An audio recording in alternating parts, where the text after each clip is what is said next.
যে কবর আজ নীরব, কাল সেখান থেকেই শুরু হবে আমাদের বিচার। নামাজ, রোজা, আমল সবকিছুর প্রথম ফল বা শাস্তি আসবে যেখানে, সেটা হলো কবর। কিন্তু প্রশ্ন হলো, এই কবর কি হবে শান্তির বাগান নাকি জাহান্নামের গর্ত?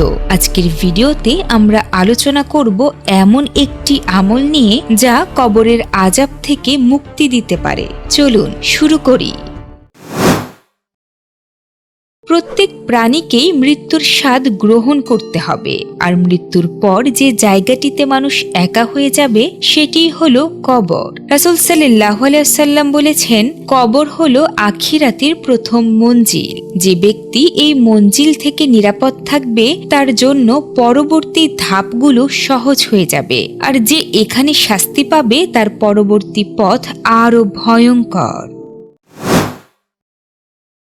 হযরত বারা ইবনে আজিব রাদিয়াল্লাহু আনহু বর্ণনা করেন, একজন আনসারী সাহাবীর জানাজায় শরীক হওয়ার সময় রাসূল সাল্লাল্লাহু আলাইহি ওয়াসাল্লাম কবরের পাশে বসে বারবার আকাশ ও জমিনের দিকে তাকালেন। তারপর কাঁপা কণ্ঠে বললেন, তোমরা আল্লাহর কাছে কবরের আযাব থেকে আশ্রয় চাও। তিনি এই কথা 2 বা 3 বার বললেন।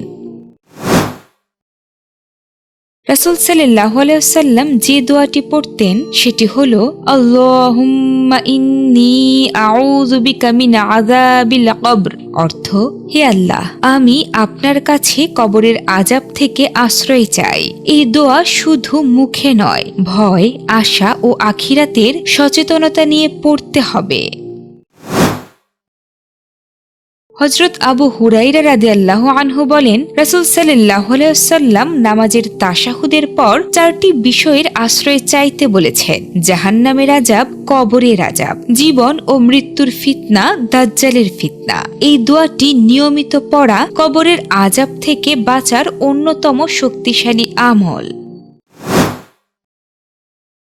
শুধু দোয়া পড়লেই যথেষ্ট নয়, নামাজ ঠিক রাখা, হারাম থেকে বাঁচা, মানুষের হক আদায় করা, মিথ্যা, জুলুম, প্রতারণা পরিহার করা, গীবত ও অহংকার থেকে দূরে থাকা, কারণ কবর প্রশ্ন করবে, তুমি কি নিয়ে এসেছো।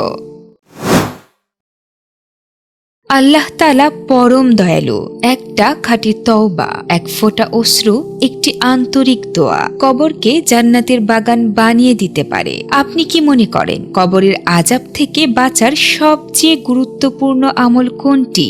কমেন্টে লিখুন। আপনি দেখছেন ন্যারেটিভ অফ ইসলাম। ইসলামী জ্ঞান ও সঠিক তথ্য পেতে ভিডিওটি লাইক করুন, চ্যানেলটি সাবস্ক্রাইব করুন, আর পাশে থাকা বেল আইকনে ক্লিক করুন যেন কোনো ভিডিও মিস না হয়।